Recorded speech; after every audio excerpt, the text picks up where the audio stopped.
Assalamualaikum warahmatullahi wabarakatuh. Perkenalkan, nama aku Retno Arum Putri dengan NIM 25 10 11 200 881, kelas 01 Sake 009. Di video kali ini izinkan aku untuk menjelaskan dua materi secara singkat yang telah aku pelajari selama 1 semester ini di mata kuliah ekonomi dan bisnis.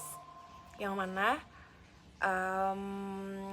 materi pertama, pada pertemuan pertama aku akan menjelaskan tentang konsep dasar manajemen, dan materi kedua di pertemuan 9 aku akan menjelaskan tentang manajemen pemasaran. Memang ya, penjelasan kali ini agak sangat loncat karena dari pertemuan pertama ke pertemuan 9, tapi masih tetap ada korelasinya di dalam situ sih. Jadi kita jelasin dulu ya untuk materi pertamanya. Manajemen itu sendiri merupakan hal fundamental dalam dunia bisnis dan organisasi. Memahami konsep dasarnya atau kata kunci dari manajemen itu cuma satu nih, yaitu mencapai suatu keberhasilan atau suatu tujuan yang sama-sama. Jadi nggak mungkin kalau misalkan dalam satu bisnis CEO atau bawahan atau karyawan itu mempunyai visi misi atau tujuan yang beda. Karena kalau misalkan beda, berarti kita jadi nggak sejalan dan kita jadi susah mencapai tujuan tersebut. Nah, fungsi manajemen itu sendiri dibagi menjadi 4 nih. Yang pertama adalah perencanaan atau planning, yang kedua adalah pengorganisasian atau organizing, yang ketiga adalah pengarahan atau directing, dan yang keempat adalah pengawasan atau controlling. Kalau ditanya perencanaan atau planning itu apa sih? Perencanaan atau planning itu sendiri seperti kayak menentukan tujuan dan strategi untuk mencapai tujuan tersebut. Contohnya banyak ya, kayak kita pasti ada meeting-meeting untuk membahas gimana nih bisnis ini mau berkembang, gimana nih bisnis ini supaya bisa dimulai dengan baik, apa aja nih yang dibutuhkan. Lebih kayak gitu ya kalau perencanaan atau planning. Yang kedua itu adalah perorganisasian atau organizing, dimana organize ini adalah kayak membentuk atau kita mulai mengarahkan suatu hal seperti membentuk struktur organisasi, terus mengalokasikan sumber daya manusianya, dan yang paling penting udah ke arah yang mendelegasikan suatu task kepada struktur organisasi ini yang telah terbentuk agar bisa dimulainya suatu tujuan tersebut dengan baik. Yang ketiga adalah directing atau pengarahan, yang mana biasanya atasan udah mulai akan memimpin, memotivasi, dan mengarahkan anggota tim untuk menjalankan tugasnya masing-masing. Ini relate banget kayak perorganisasian yang pertama tadi, karena setelah adanya tugas otomatis dan setelah adanya tugas dan kita udah mulai dikasih tugas, berarti kan kita harus melanjutkan tugas itu dong agar mencapai itu tadi tujuannya apa yang mau dibuat masing-masing. Dan yang keempat ada pengawasan atau controlling. Jadi di sini tuh kita nggak semata-mata abis buat struktur organisasi dan juga dikasih tugas udah kita selesai aja di situ, enggak.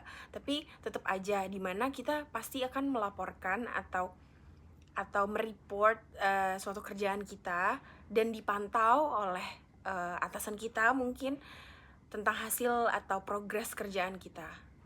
Gitu sih. Jadi kalau misalkan biasanya ada timeline atau deadline yang bisa dibuat, jadi kita bisa ada standar di sana dan hasilnya itu bisa kita report aja di situ, atau mungkin bisa jadi atasan kita yang nanya sama kita sih. Yes, jadi kesimpulan dari manajemen itu sendiri itu merupakan proses yang kompleks dan dinamis sih. Terus membutuhkan pemahaman yang kuat dan penetapan yang efektif untuk mencapai keberhasilan organisasi. Karena kalau misalkan kita nggak punya tujuan itu, kerjaan juga jadi kurang enjoy dan kita jadi susah untuk mencapai tujuan tersebut. Yes, kita akan kembali ke materi kedua, yaitu manajemen pemasaran. Apa sih manajemen pemasaran itu? Manajemen pemasaran itu sendiri itu adalah proses perencanaan pelaksanaan strategi untuk memenuhi kebutuhan pelanggan dan mencapai tujuan bisnis. Jadi tadi kita udah tahu nih konsep dasar manajemen itu apa. Awal mula kita akan memulai itu bisnis. Nah, ketika bisnis itu sudah dimulai, kita harus ke next stepnya, yaitu tentang manajemen pemasaran, dan kita harus belajar tentang hal itu supaya kita tahu nih apa yang kita jual, bisnis yang kita tawarkan itu sesuai gak sih dengan kemauan pelanggan, atau memenuhi kebutuhan pelanggan juga gak sih. Jadi kita gak semata-mata punya bisnis, menjual bisnis kita, dan kita kayak yaudah kita nggak meriset semua itu. Terus pentingnya apa sih manajemen pemasaran itu? Penting banget dong, karena itu dia tadi, kita nggak mungkin buka bisnis yang nggak ada tujuannya. Kita harus membangun sebuah merek atau brand yang kuat. Kita harus meningkatkan penjualan dengan cara kita menguatkan brand itu, dan kita harus mempertahankan pelanggan di pasar yang kompetitif. Jadinya kita mesti harus tahu hal itu dengan cara kita merisetnya. Oke, analisis pasar atau memahami pelanggan dengan kompetitor. Apa aja sih maksudnya? Yang pertama, riset pasar.